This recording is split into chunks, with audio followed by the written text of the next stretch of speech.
ולפני מי אתה תיתן דין וחשבון דמאין באת ולאן אתה הולך ולפני מי אתה תיתן דין וחשבון לפני מלך מלכי המלכים הקדוש ברוך הוא לפני מלך מלכי המלכים הקדוש ברוך הוא ידע ידע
Shana Tova.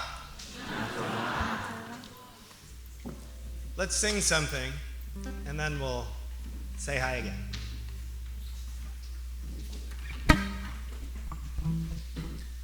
You want to give us give us our little makam here?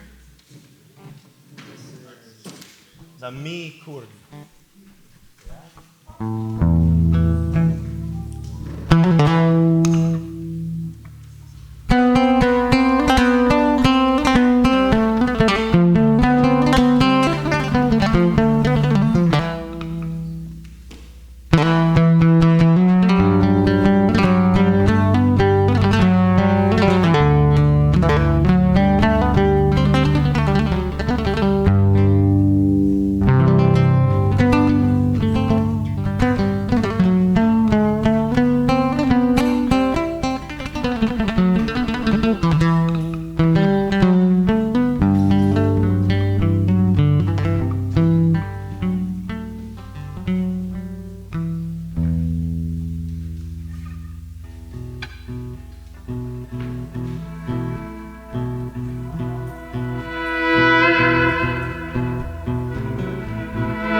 I'd like to invite Jessica Sloat, our Va'ad member, to kick us off with a poem.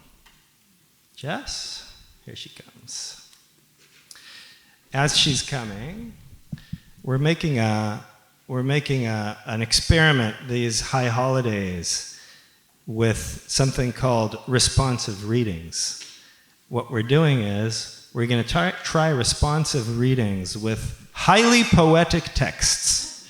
All right? So whenever you see on the screen something in italics, that means that's you who are supposed to speak it.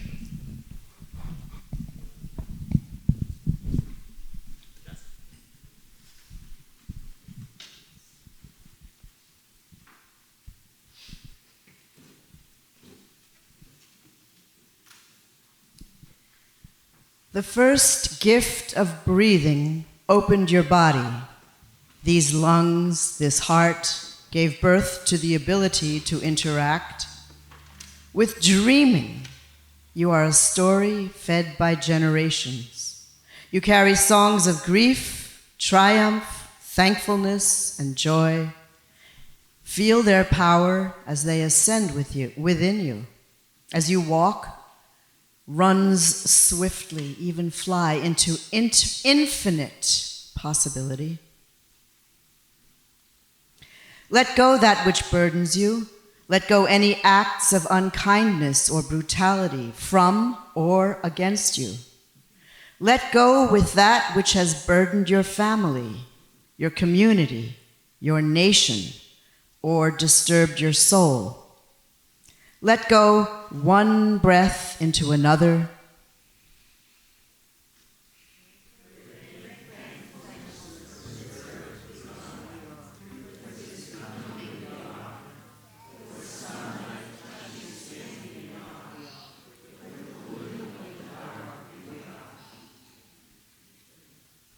Listen now as earth sheds her skin. Listen as the generations move, one against the other to make power. We are bringing in a new story. We will be accompanied by ancient songs and will celebrate together. Breathe this new dawn. Assist it as it opens its mouth to breathe.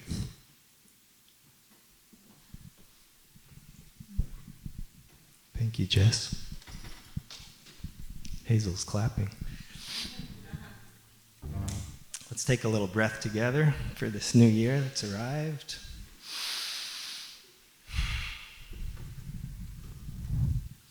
Let's feel our fingertips a little bit. Our arms. Let's kick our legs.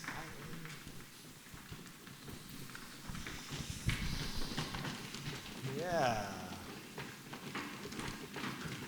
Let's feel our hand on our chest. Sweetness is coming. Shana Tova. To light our candles, I'd like to invite Julie, Shanti, Hazel, and Chloe.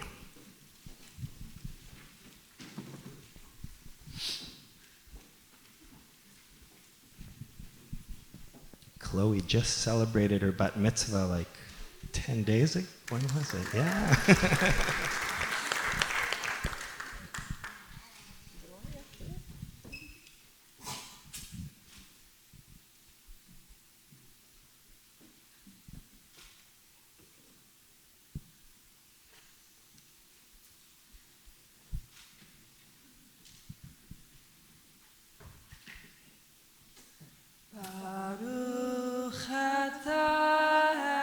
Adonai, Elohim.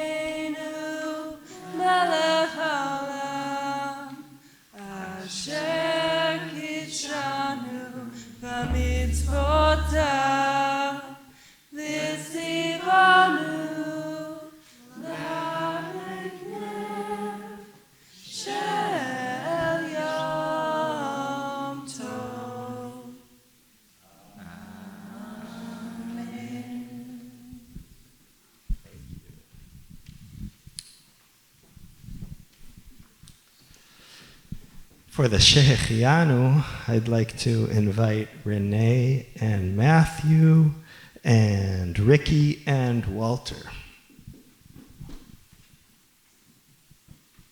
Our first Shehechianu of the year.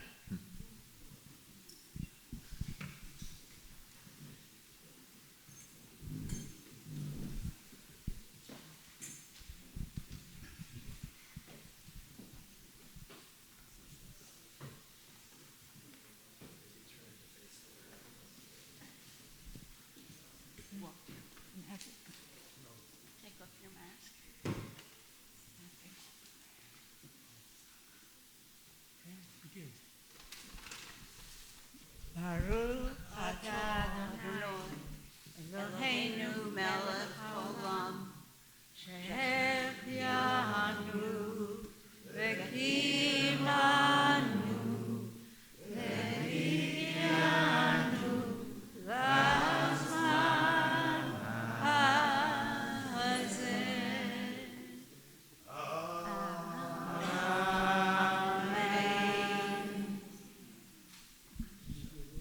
You did it. Okay, shot.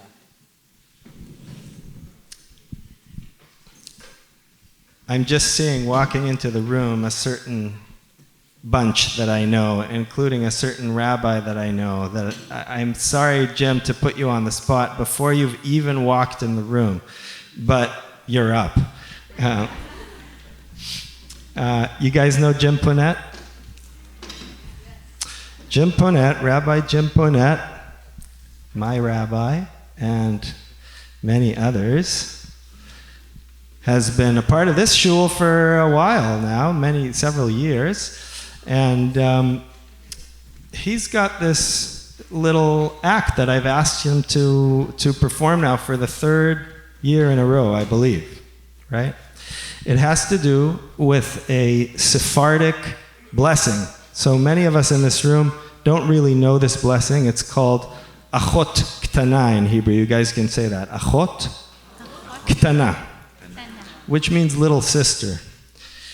But the poem ends, every single verse ends with the following refrain, Tichle shana v'kileloteha. May the year end with its curses. Yeah, everything that we've been plagued by, we're trying to get rid of it. And the final verse ends with Tachel, this you guys can repeat, Tachel shana uvirchoteha. May the year begin with its blessings. Yeah. But Jim is going to try and riff on this in a slightly less 12th century kind of way, which is how the poem was written, I hope. So, Jim, I was going to suggest that Rashid give you a little opening with the oud to get you in the mood, and then I was going to suggest that you come over here and take the mic. And actually, traditionally, we all stand for this. So why don't we do it?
Achot Ketana, the little sister, the Jewish people, humanity.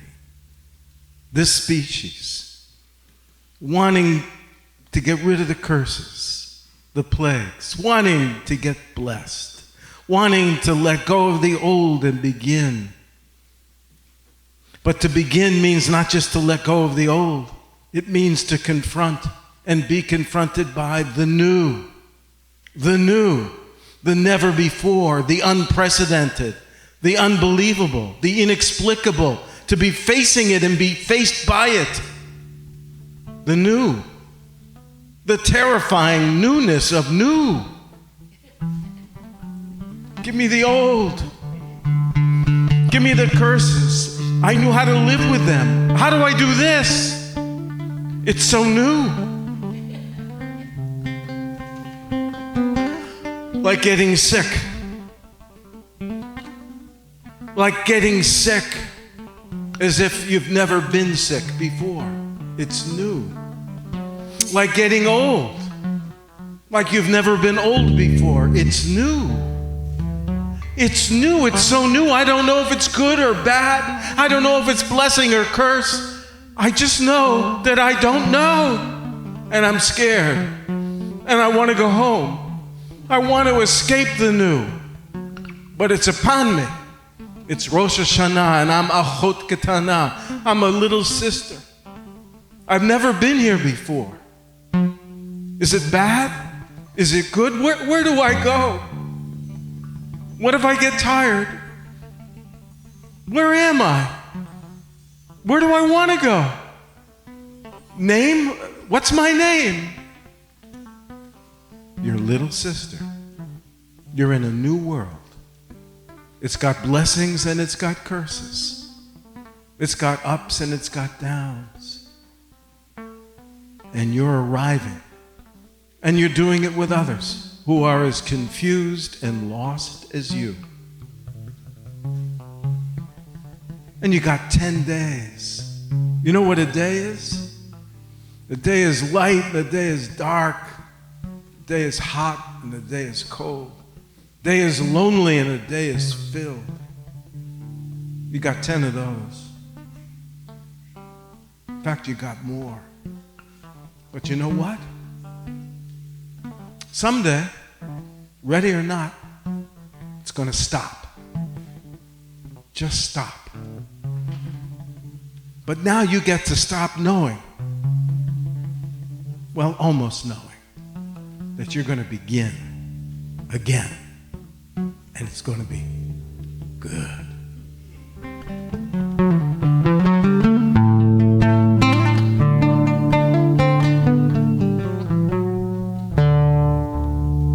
I think we can all say, it's going to be good. Let's sit down.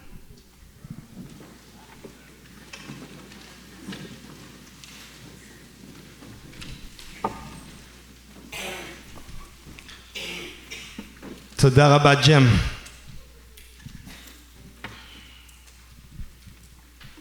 Before we start praying, if we haven't already, I think we may have, I want to say a couple words, a couple brief words about this evening and these high holidays. We're going to be talking about this, we called it Beyond Babel is our theme, right? Beyond Babel. And we're looking for where can we get beyond Babel to a place where we can actually communicate with each other.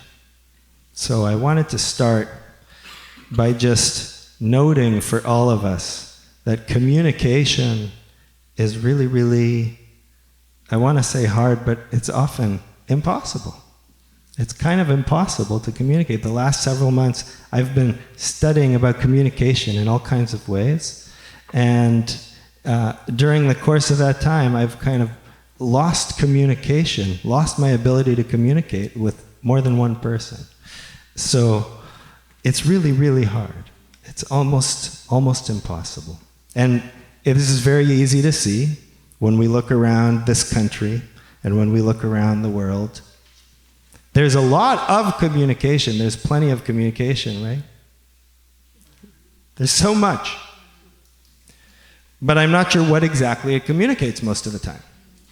That's kind of where I fall. The Machzor, these blue books that you guys have, or online, you guys have online Machzor.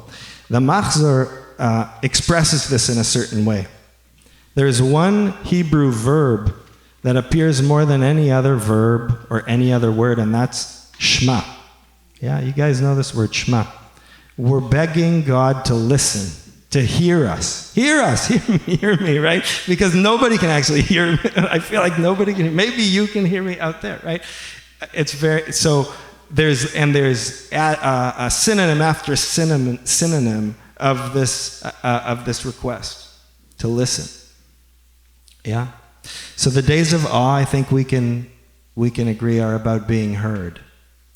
They're about being heard, and they're also about hearing, maybe hearing God, if that's a word that means something to you. So the question is, where do we begin? Where do we begin the attempt to hear, the attempt to be heard, the attempt to communicate?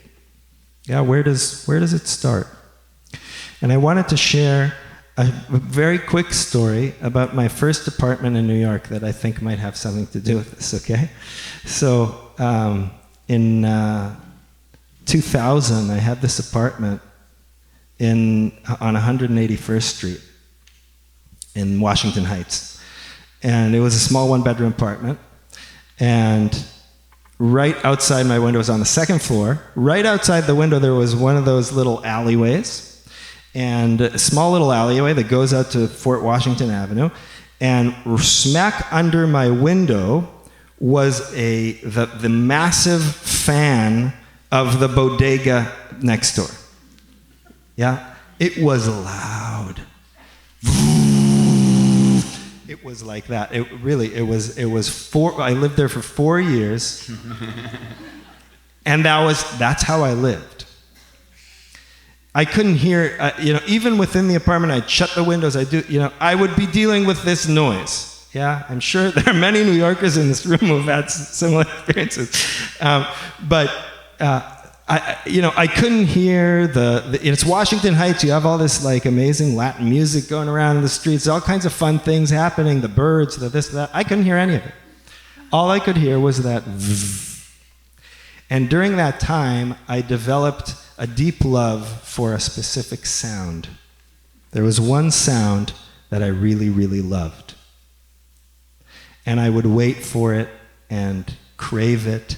And when I would get it, which was only when I would leave town, it's the only time I would get it. I would leave town, sometimes to my Aunt Mickey's place in Virginia, other places, and at night I would get to the bedroom and it would be totally silent. And what I would hear was not silence, actually. It was something like, have you ever had that feeling? When you're in a totally silent place and suddenly you hear that little frequency, yeah? That was my favorite sound for those years. I waited for it. I loved it. I really, it relieved me. It relieved me of like my running around life. It relieved me of everything. And in that moment, I felt still and I felt like I could hear, because whenever any noise happened, that would stop. And I could hear other things. What I'm suggesting, my friends, is that each one of us lives with a bodega fan in their heads. That's what we live with all the time. It's always there. All kinds of thoughts and ideas and feelings and this and that. It's very loud, and it's very hard to actually hear the other things. It's really, really, it's really hard. So this is the season in which we might start by trying to shut off that fan. So I invite you to turn it off if you can. And the question that I posed to Rashid and to Frank was, where does listening begin?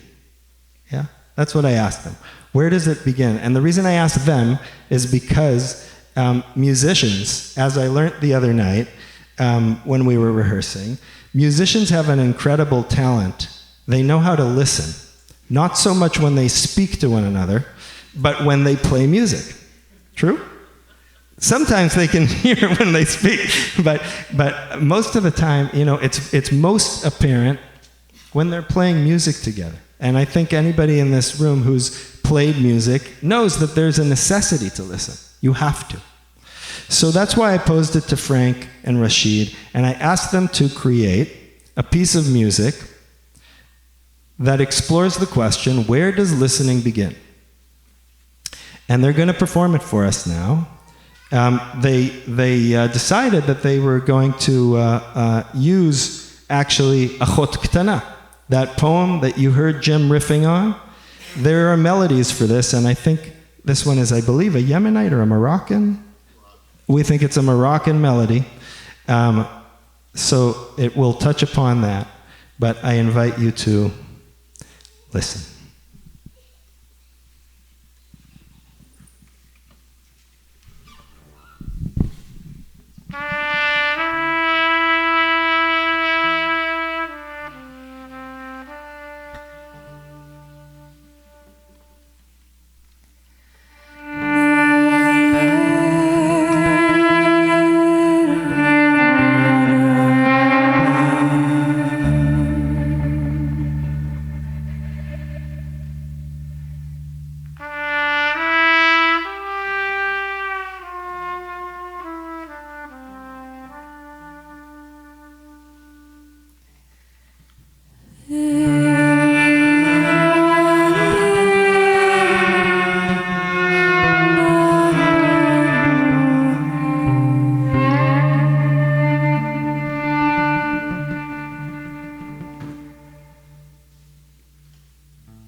blessing.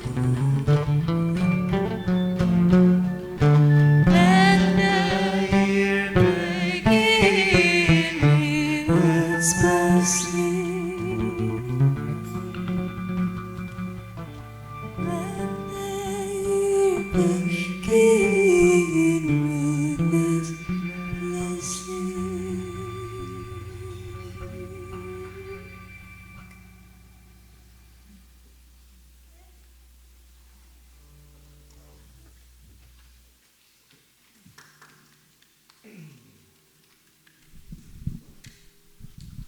Thank you. That's. This is Frank London on the trumpet.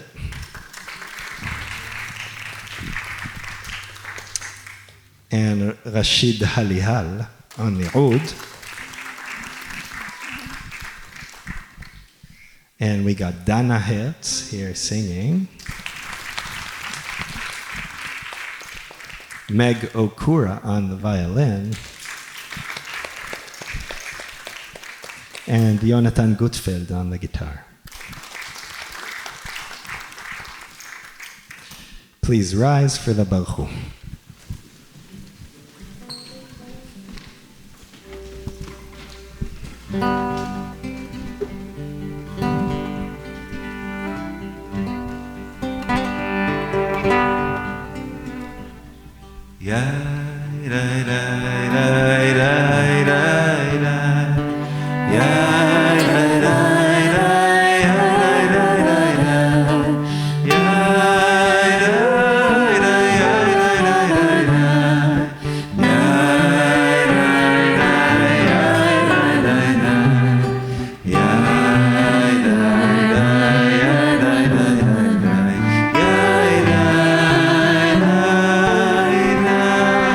We're on page 10.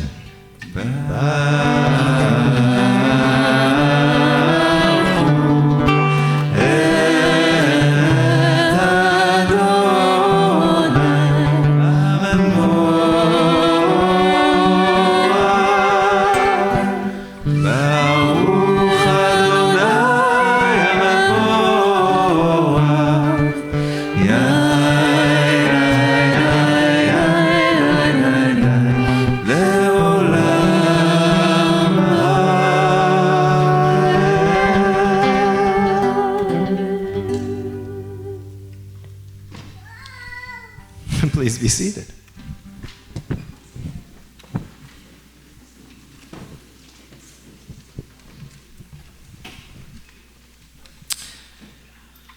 Page 11.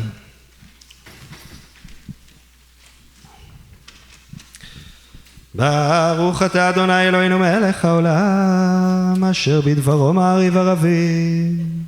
בחוכמה פותח שערים, ובתבונה משנה עיתים ומחליף את הזמנים.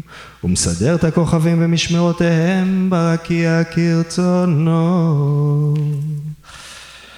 בורא יום ולילה, גולל אור מפני חושך וחושך מפני אור, ומעביר יום ומביא לילה, ומבדיל בין יום ובין לילה. אדוני צבאות שמו. You are praised, Adonai, author of time and space, who brings on evening with a word, opens heaven's gates with wisdom, adjusts the ages with sensitive judgment, varies the seasons, and orders the orbits of a sky full of stars. You create each day and each night afresh, roll light in front of darkness and darkness in front of light, so gently that no moment is quite like the one before or after. Second by second you make day pass into night, and you alone know the boundary point dividing one from the other. Unifier of all beings is your name. Timeless God, rule forever. Baruch Atah Adonai Hama'ariv Aravim.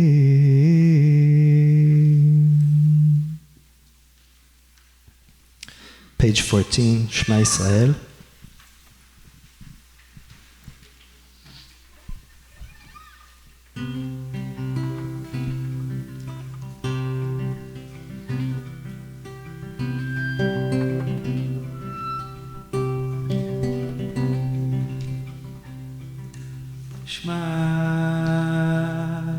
ישראל, אדוני אלוהינו, אדוני אחד. שמע ישראל, אדוני אלוהינו, אדוני אחד. שמע ישראל, אדוני אלוהינו, אדוני אחד. שמע ישראל, אדוני אלוהינו, אדוני אחד. שמע ישראל, אדוני אלוהינו, אדוני אחד. שמע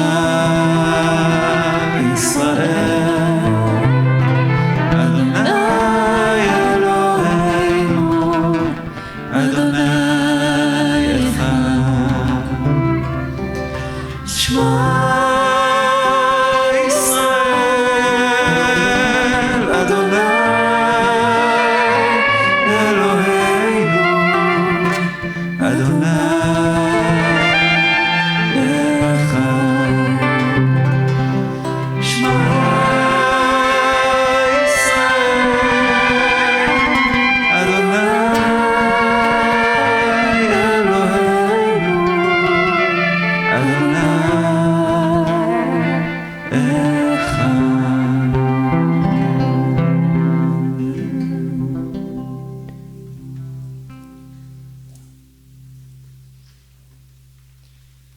ואהבת את אדוני אלוהיך בכל לבבך ובכל נפשך ובכל מאודיך, והיו הדברים האלה אשר אנוכי מצווך היום על לבביך, ושיננתם לבניך ודיברת בם בשבתך בביתך ובלכתך בדרך ובשוכבך ובקומך, וקשרתם לאור על ידיך, והיו לטוטפות בין עיניך, וכתבת על מזוזות ביתך ובשעריך.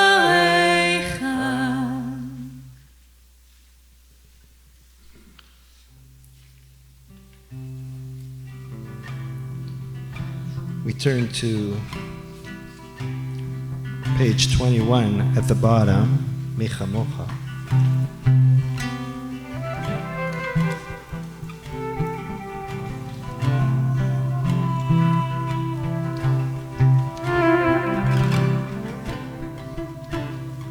ישב בני ישראל לכאן שירה ושמחה רבה, ואמרו כולם.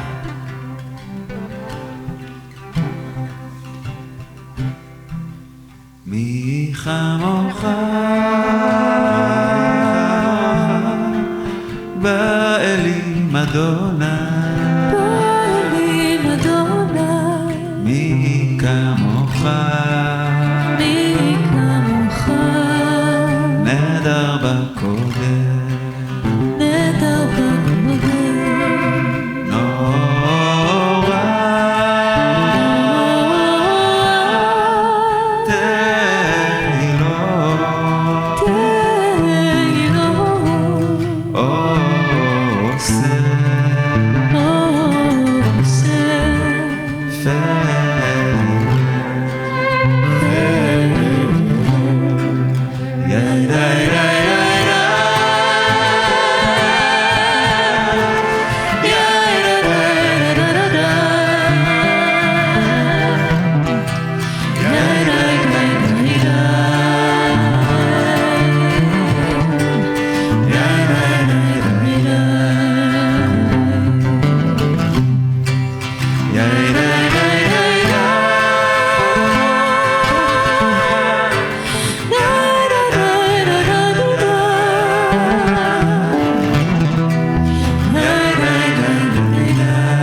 hear Meg a little, if possible.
That's it. That's it. We turn to page 22. At the bottom, for Hashkivenu, Baruch Atah Adonai Gal Yisrael. Hashkivenu Adonai Eloheinu leshalom. Lay us down, Adonai, for peace. Vehamidenu lechaim, and stand us up for life. Ufos aleinu sukat shlomecha. Spread over us the shelter, the sukkah of your peace. V'takneinu be'etzah tova milfanecha. And give us the right way to think about what we're going through.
On page 25, you have the Chatzi Kaddish.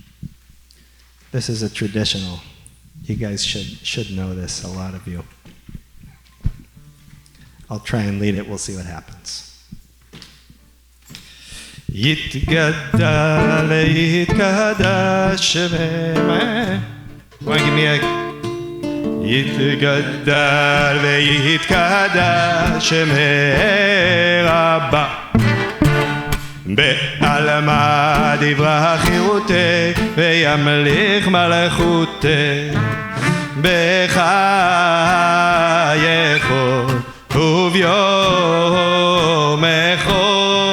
ובחיי דכל בית ישראל בגלה ובזמן קריב ואמרו אמן. יהי שמי רבא. Ready? Here we go. יהי שמי רבא מבורך לעולם לעולמי עלמיה.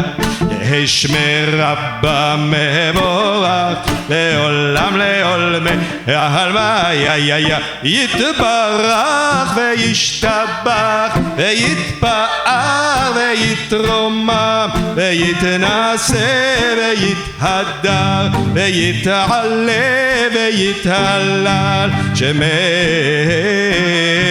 דקודשה שמי דקודשה ברכו לעילה. ready? לעילה לעילה מן כל ברכתה ושירתה תושבחתה ונחמתה דאמירן בעלמא ואמרו אמן.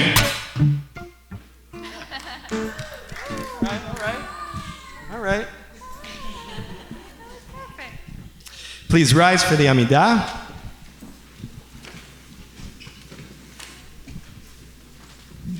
Dana's going to lead us in the Amidah. We turn to face the east, which is, I guess, that way, maybe? I think it's over there. Okay, great. I'm facing the right way. We turn to face east. And we, I invite you, Donna's going to lead us in the opening prayers, and then you can either take this as a moment for silent meditation and just close your eyes, or you can follow the Hebrew text on pages 27 to 40 in the blue book.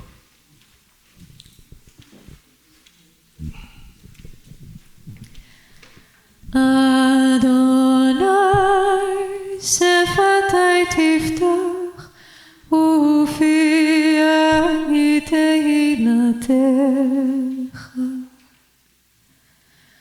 Baruch atah Adonai Eloheinu ve'Elohei abateinu ve'imoteinu Elohei Abraham Elohei Yitzchak ve'Elohei Yaakov Elohei Sarah Elohei Rivka Elohei Rachel ve'Elohei Leah Ha'el hagadol hagibor ve'hanora El Elyon gomel chasadim tovim ve'koneh hakol ve'zocher chasdei avot ve'imahot ומביא גאולה לבני בניהם, למען שמו באהבה.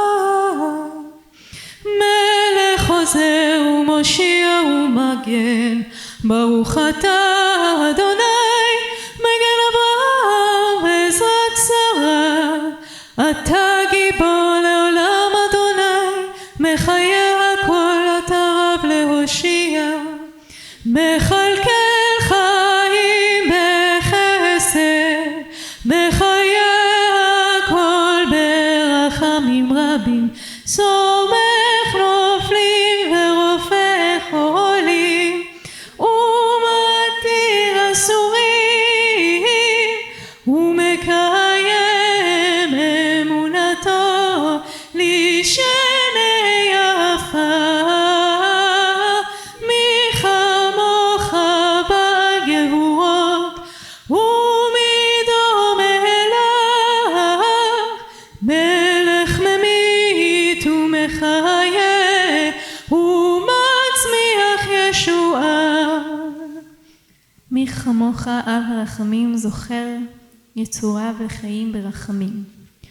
ונאמן אתה להחיות הכל, ברוך אתה אדוני, מחיה הכל.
עושה שלום במרומיו,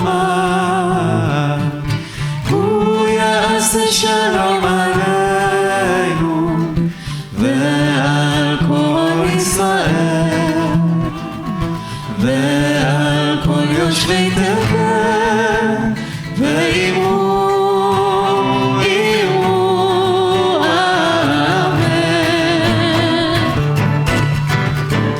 עושה שלום במרומיו, הוא יעשה שלום עלינו ועל כל ישראל ועל כל יושבי תבל ואמרו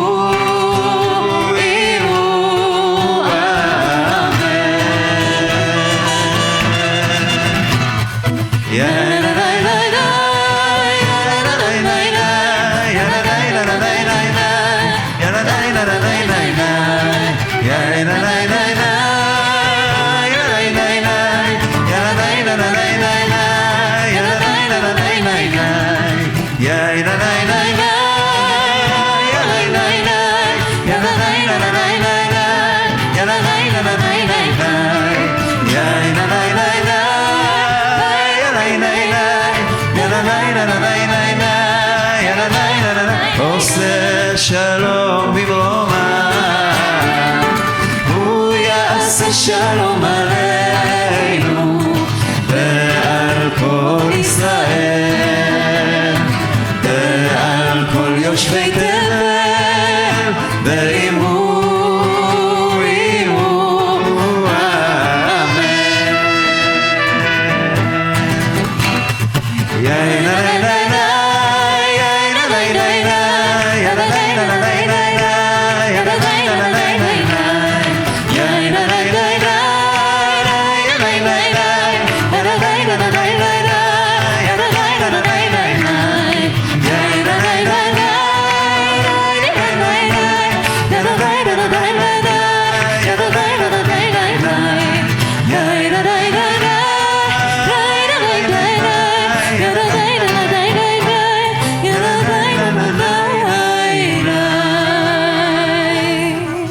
A little drum solo? Huh?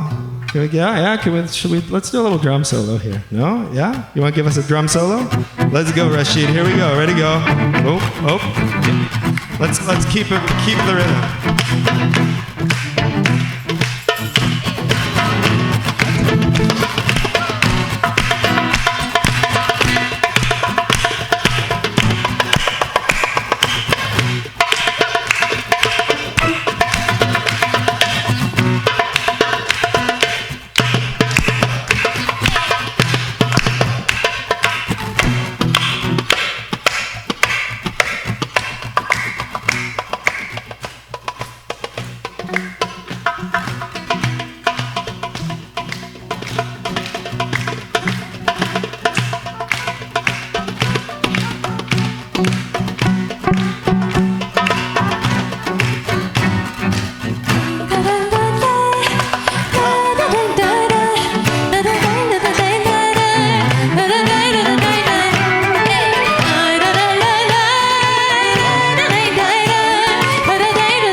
Certain communities that I have been a part of in my life have been there was something about them that drew sweet people to them.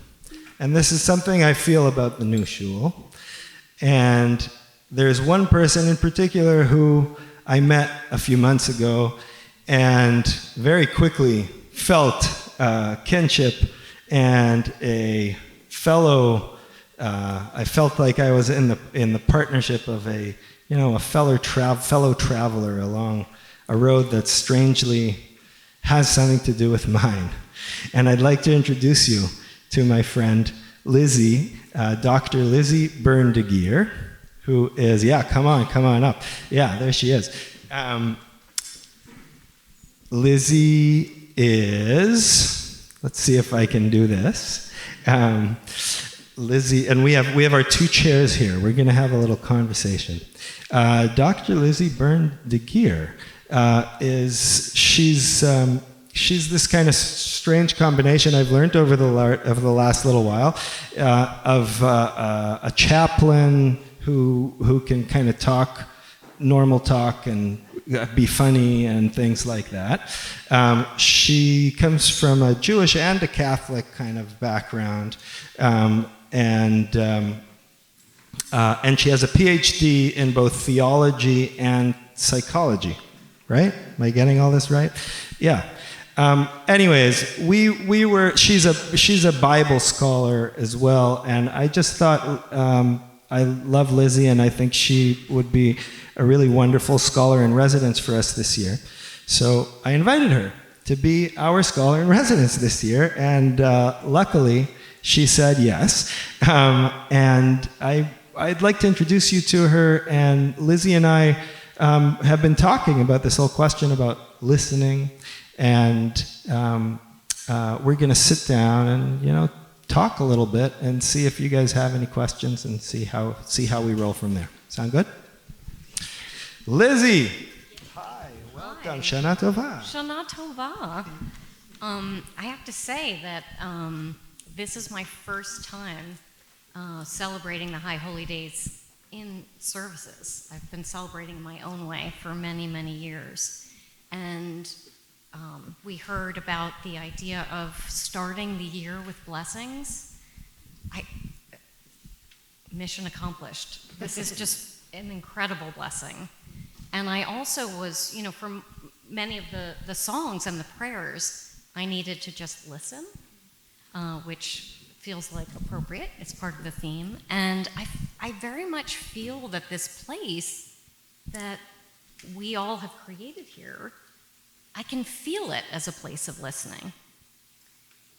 I can feel it right now. And there is something, I feel like it's teaching me about listening just being here, because there is a gentleness to it. And it feels safe as well.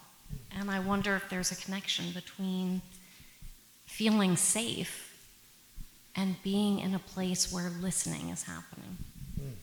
Yeah. Speaking of listening, I just want to make sure that the folks in the back can hear Lizzie. Yes? Yeah, everybody's hearing. Great. Okay, good. Wonderful. Jim talks a lot. Rabbi Jim, who you heard before, he taught me a lot about the concept of coming home. And I think one of the things you're talking about is the connection of that safety and that home as a place where we can hear. Because when I'm feeling agitated and I'm out of the house, it's harder for me to listen, other than for the things I'm scared of. I think. Yeah. Lizzie, we've spoken a little bit about kind of like your history of listening. Different moments in your life and different experiences that you've gone through that you shared with me that kind of changed the way you listen.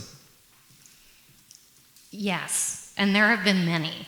I think you and I talked about a sort of dramatic time when I was 27, and sort of waking up to aspects of life that I just hadn't been aware of, and it felt like there were frequencies. I was tuning into new frequencies, And that alone made me become more aware of listening as something more complex, more intricate, more exciting than I had thought of before. And that led me all sorts of places. But one of the places it led me was training as a hospital chaplain. And this was maybe 25 years ago.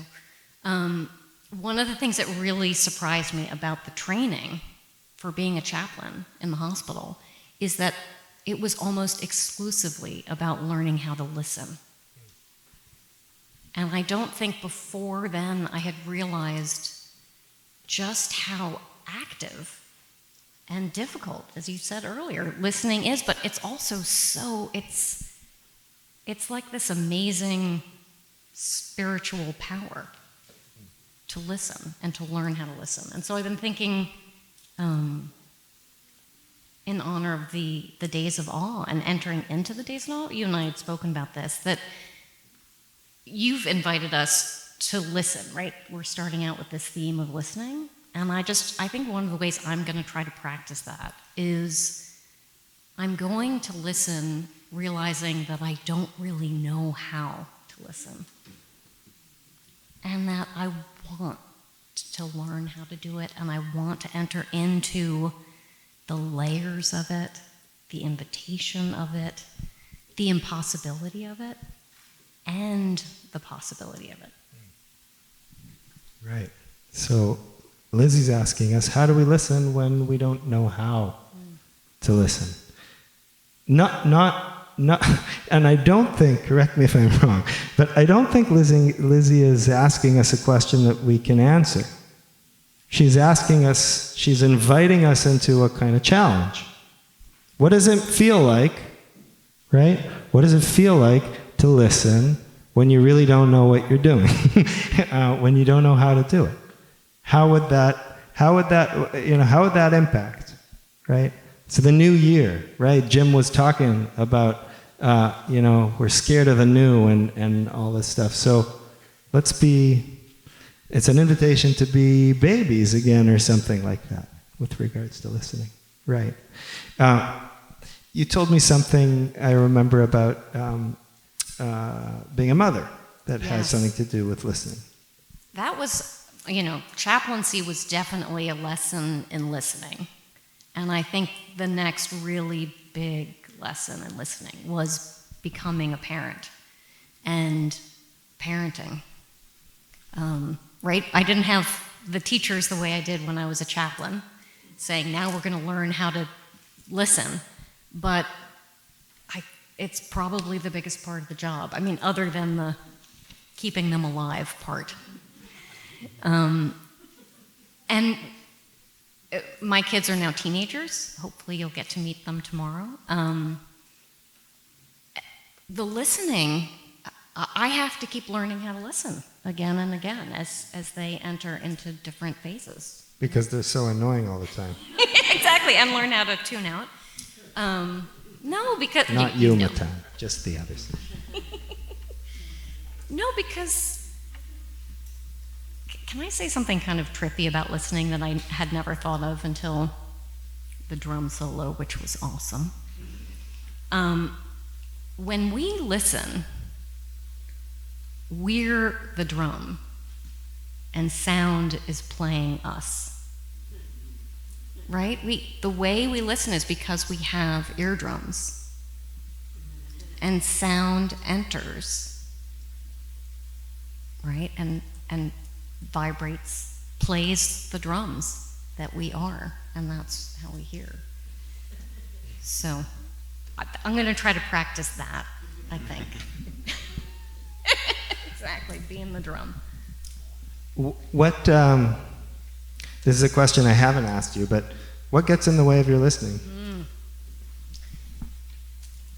It's a great question, and I've been thinking about that too. One of the things, and I think maybe I'm not alone in this, is, you talked about all of the communication that we're barraged by, and I was thinking, I don't even know if that, a lot of it qualifies as communication. It feels like noise, it feels like words, it feels like statements. And I was with you in that story that you told about the fan in Washington Heights. I think sometimes I feel such a desperate need to tune out certain things in order to tap into that deeper level of listening. But it's hard to do when there's a lot of noise coming at you, right? So something, for me, there's the noise on the outside, but there's the noise on the inside. And I'm with this fan all the time. But part of the fan has to do with the person or people I'm speaking to. In other words, I feel like I'm supposed to listen to this type of person in this type of way, and to that type of person in that type of way, and many times I'm supposed to perform listening. Right? You know those people? I'm like them sometimes, who whatever you say, they go, You know that? Yeah. There's a lot of people like that, and we all do it. And I'm not trying to say it's a bad thing, right? We're trying to communicate to the other person that we care about what they say. But I wonder if like Lizzie is kind of trying to suggest some guidelines for us for this next 10 days. I wonder if one of the guidelines, at least when we're here, could be something like, let's try not to perform listening. Let's try to just be and listen. Yeah? There's no one to perform for, right? There's nobody, right? Michael Posnick in his class was asking, who's listening, right? Who's listening? As if maybe there is someone listening, but in any case, let's try and listen for our own purposes. Yeah. I like that a lot. And I think too, we can listen with a certain faith in ourselves, because I don't know if you've ever had some story that you've had to tell about yourself, that you've had to tell it, people ask about it all the time, so you find yourself saying something about yourself over the course of many years. You've told that story many times. I find that story comes out differently based on who I'm talking with. And I feel like I learn about the other person based on what comes out of me, right? It's the same story. I'm still the same person, but it's different every time. And I think that's the power of listening. Like, I think we can just be ourselves and listen and trust that maybe something will come forward out of life because we're just us and just listening. That's radical. I find that radical. Yeah, no, I do. I'd like to make a slight pivot in our conversation into a realm that has to do with listening to yourself, because we have this tradition. I don't know. Are there new people here who haven't been to the Shul ever? Yeah, there's a few of you. Hi, welcome. We're so happy you're here. So for you guys, you probably don't know yet that neither did I when I joined the Shul just over 2 years ago. They told me about this, that I have a responsibility. Every Rosh Hashanah, I'm supposed to give a spiritual assignment to the community. Yeah. So Lizzie and I have been churning this spiritual assignment, and it has to do with listening, but it also has to do with what we're going to deal with on Yom Kippur, which is speaking, or giving out some kind of communication, not just the reception, but what you give out. But the assignment is pretty simple, and I want Lizzie and I to kind of show you what we're talking about here. So here's the assignment, okay?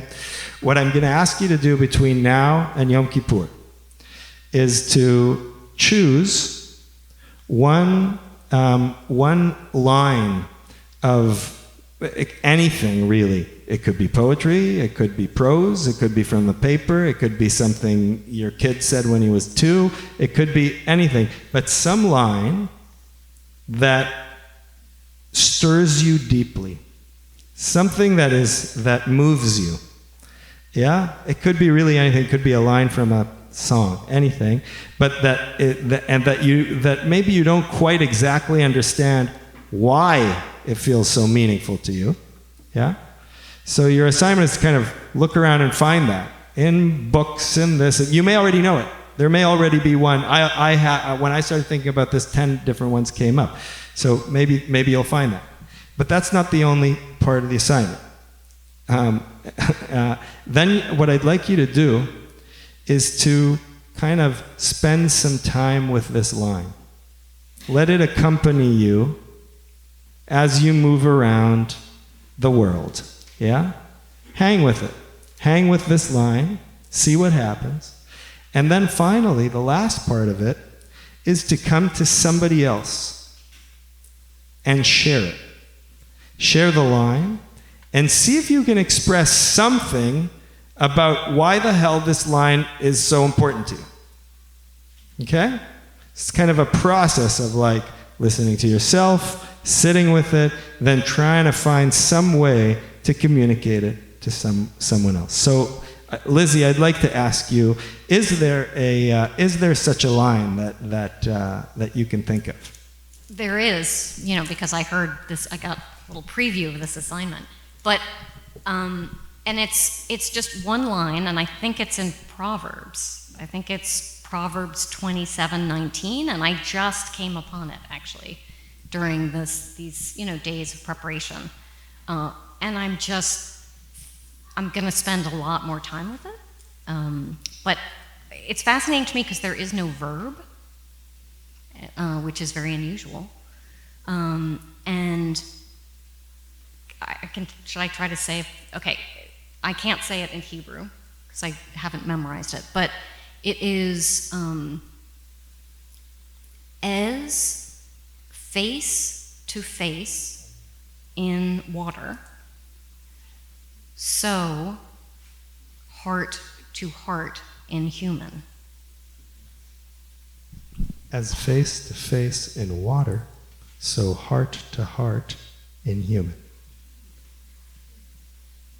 As face to face in water, we could try saying that.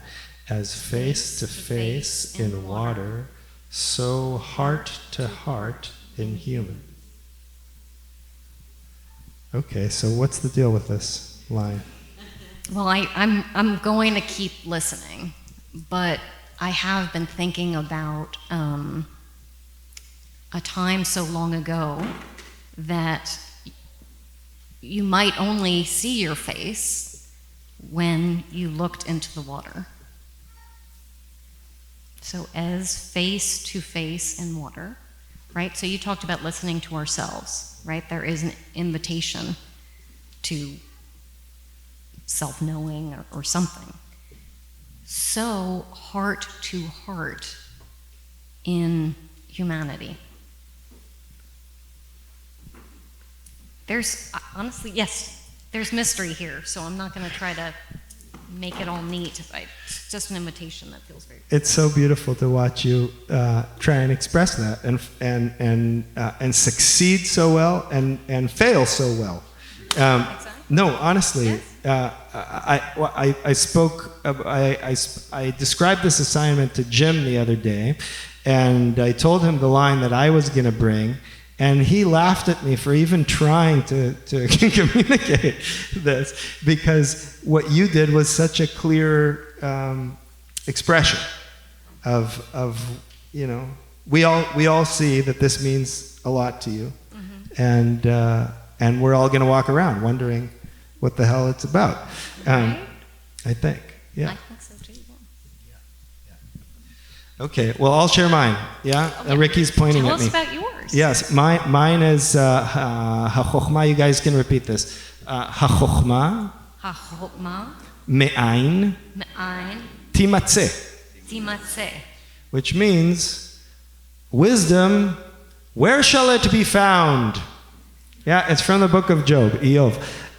But the reason that I'm all excited about this is not because wisdom, where shall it be found, but because of the way the Kabbalists interpret this line, which is they say, Ein. Yeah, that word you guys just said, Ein.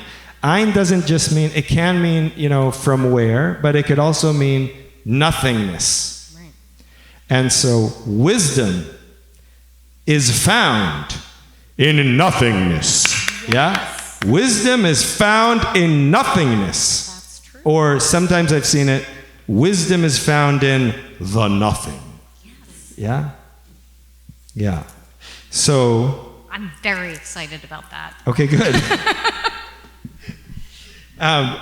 I'll very briefly say something about what this does to me. Yeah? Basically, it has to it has to do with the unknowing within the knowing. Whenever you feel like you know something, and then you start doing it and owning it, suddenly you're I find myself often kind of acting wrong, in a way, because I'm too, if the undoing of whatever it is that I'm doing is not present, then I feel like I'm messing up in some way. Yeah. I've had moments in my life where I've like known God, known the presence of God. But at the same time, I was hyper aware of the fact that this is just me having an experience.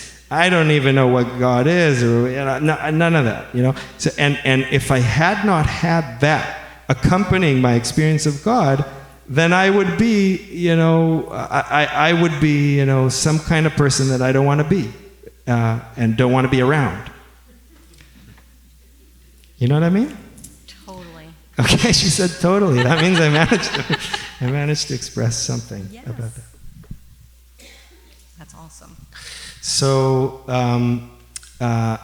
so I'd like to thank Lizzie, and to not only for being here, and she'll accompany us. You'll hear more from her as the holidays roll on, but also for this idea that we might take these 10 days as a real vehicle for some kind of exploration.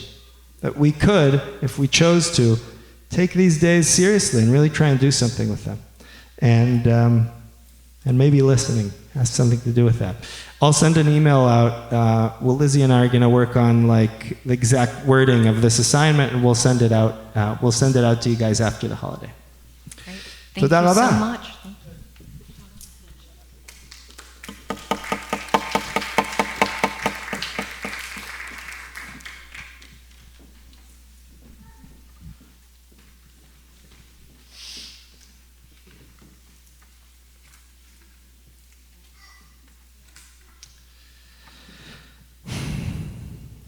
Page 44, we can find the Mourner's Kaddish.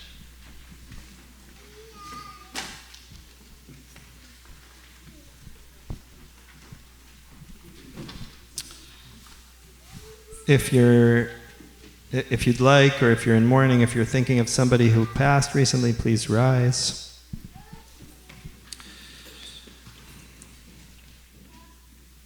יתגדל ויתקדש שמי רבה, בעלמא דברה חירותי, וימליך מלכותי, בחייכון וביומכון, ובחיי דכל בית ישראל, בעגלה ובזמן קריב, ואמרו אמן. יהי שמי רבה מבורך, לעולם ולעולמי עלמיה. יתברך וישתבח ויתפאר ויתרומם ויתנשא, ויתהדר ויתעלה ויתהלל, שמי דקודשה בריחו, לעילה לעילה, מן כל ברכתה ושירתה, תושבחתה ונחמתה, דאמירן בעלמה ואמרו אמן. יהי שלמה רבה מן שמיה וחיים, עלינו ועל כל ישראל ואמרו אמן. עושה שלום במרומיו, הוא יעשה שלום עלינו ועל כל ישראל ועל כל יושבי תבל ואמרו אמן. Please be seated.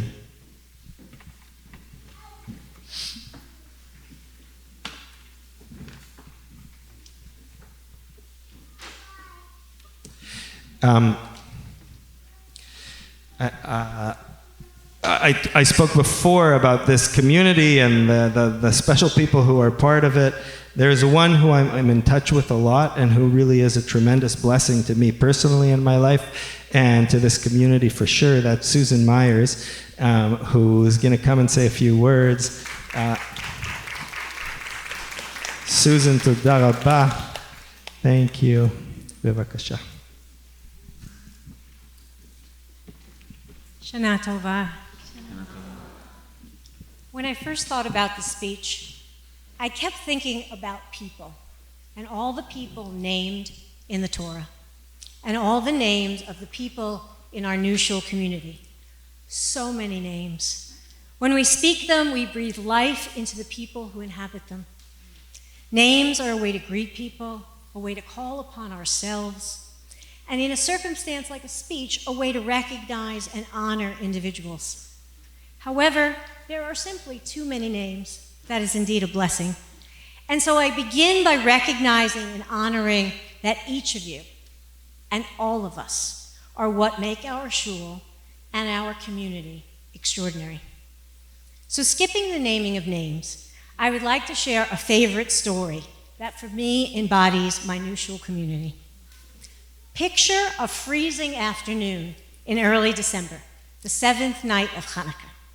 I have just arrived at Judson Memorial Church with 2 carloads of stuff. Zoom equipment, dozens of latkes, cases of wine, baskets of supplies for our tzedakah project, extension cords, tape, you name it. Lo and behold, my own Hanukkah miracle, 2 parking spots, one for me and one for my husband directly in front of the building. Now all I need is a few hours to get everything ready. But the second Hanukkah miracle arrives in the form of our community. An entire family, parents, teenage children, grandparents, and a family friend, helped me to unload both cars in less than 10 minutes. They also helped me to set up the space, several hours of work accomplished in a half an hour.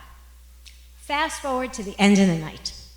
My miracle helpers have gone, but another group simply materializes to clean, strike, and reload my cars. All of a sudden, there is literally a hive of helpers who are so much more than helpers. They are the people of the new shul, working together, making connections, finding rhythms that are as much about friendship as they are about dealing with the task at hand. It was a perfect, organic communion. In preparing for this evening, I was fantasizing about putting together a slideshow to accompany my words so that you could see what I see. It's an exquisite collage. Image 1, Rabbi Misha's weekly Devar Torahs, bringing tears to my eyes with tales of personal vulnerability, triumph, and responsibility. Image 2, Friday night Kabbalat Shabbats, weaving evenings of prayerful song with simple onigs of food gifted by community members.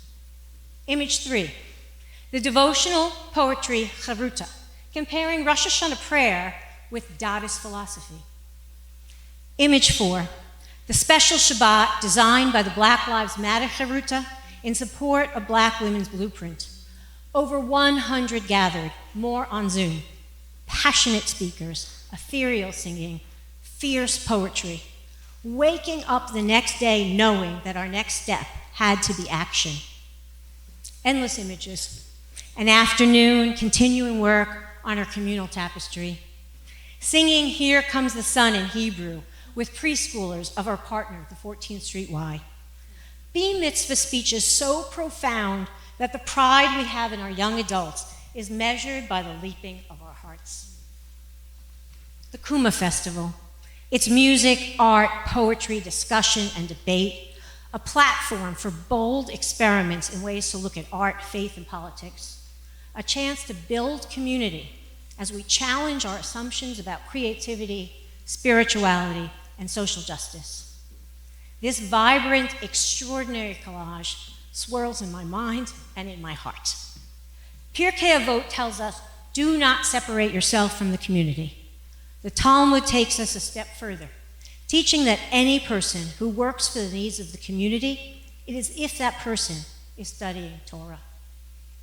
During these high holidays, if there is anything I have learned from the honor of being your executive director, If there's anything I've learned from the compassionate, extraordinary spiritual leader that we are so blessed to have in Rabbi Misha, it is that each of us is named, that each of us is essential, that each of our contributions make a difference, that each of us together is what it takes to build community.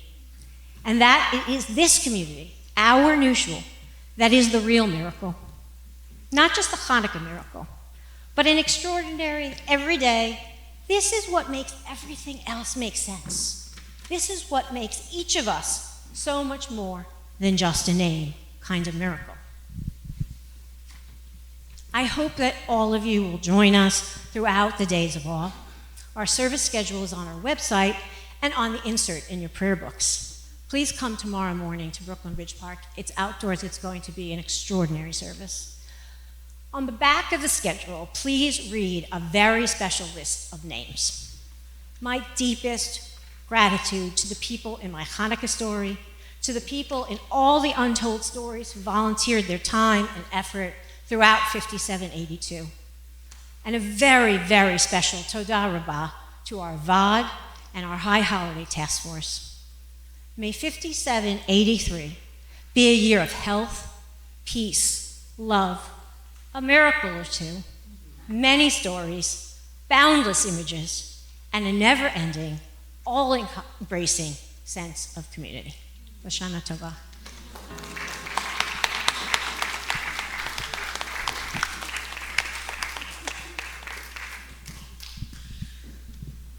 Thank you, Susan. Susan mentioned the loom over there. Have you guys been noticing that? You know what that is? Suzanne Tick, who's hiding behind it, often with young helpers. That's our loom of prayers. We've got all kinds of cloth there. People bring in cloths that mean stuff to them, and that's prayers of our community that are being loomed together, have been for the last year and a half.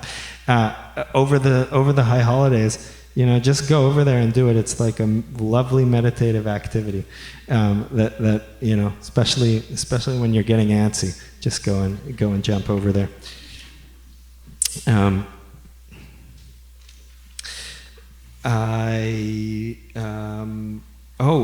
Okay.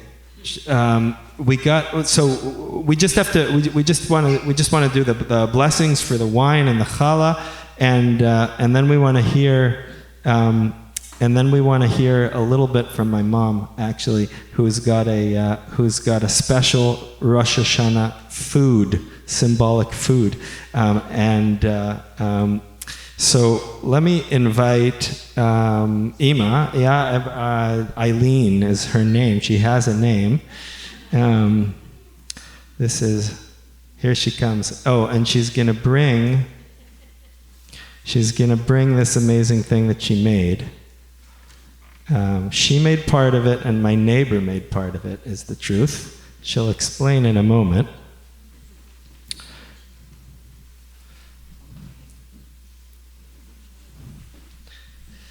Straight from Jerusalem, everybody. You have your prayer. So here, let's start with that. Here, I'll hold this. You hold this. Everybody can join Eileen in the Boletli Agape. Baruch atah Adonai Eloheinu melech haolam borei pri hagafen.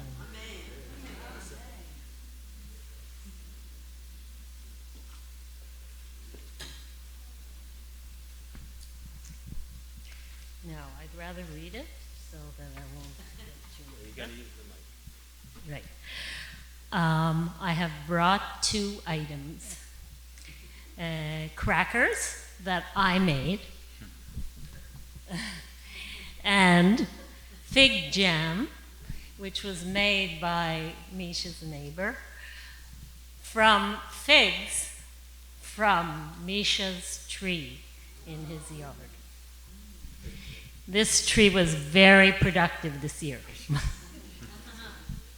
Okay. So my blessing begins as follows. May we enter the new year with a firm, earthy base to stand on. That's the cracker.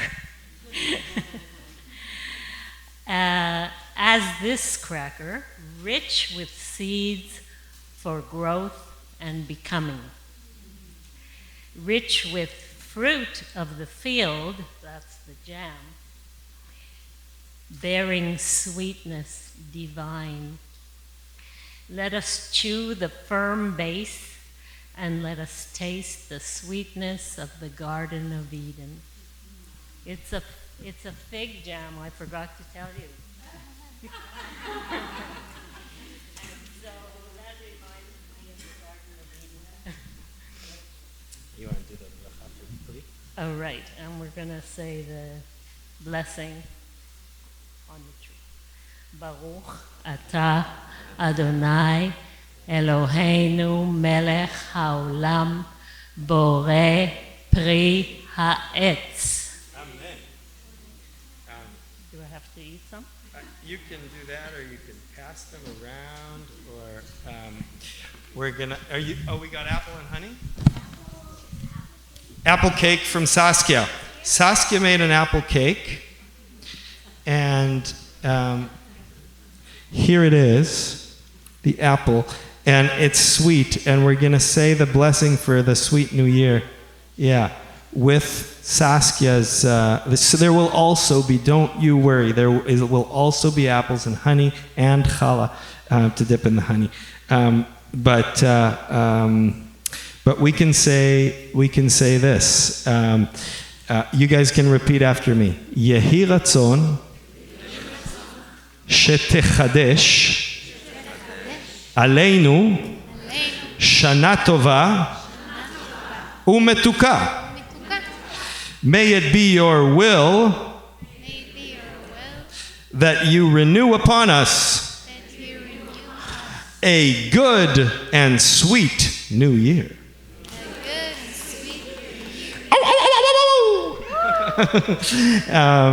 And this will also pass around in a moment. Thank you, Dana. And just to complete our series here, this we can sing together. Ready? Baruch atah Adonai Eloheinu melech haolam hamotzi lechem min haaretz. Amen. Manu, you want to do the blessing? You want to come do the blessing? Manu's a master at this. Okay, here we go. Hamotzi lechem min haaretz. We give thanks to God for bread. Our voices rive in song together as our joyful praise said. Baruch atah Adonai Eloheinu melech haolam hamotzi lechem min haaretz. Amen.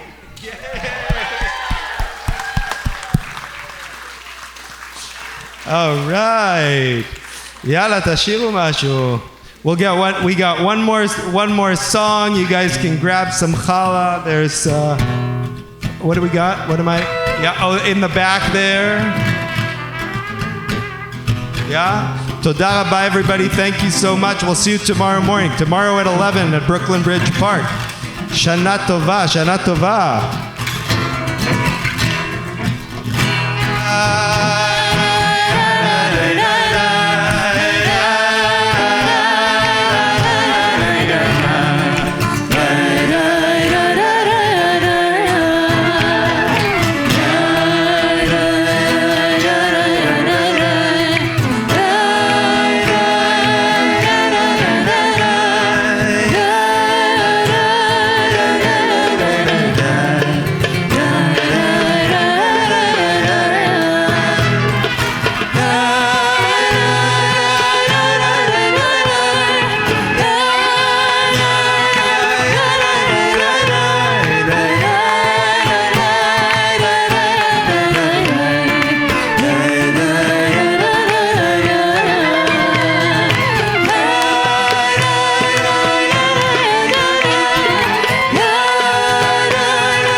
נפשנו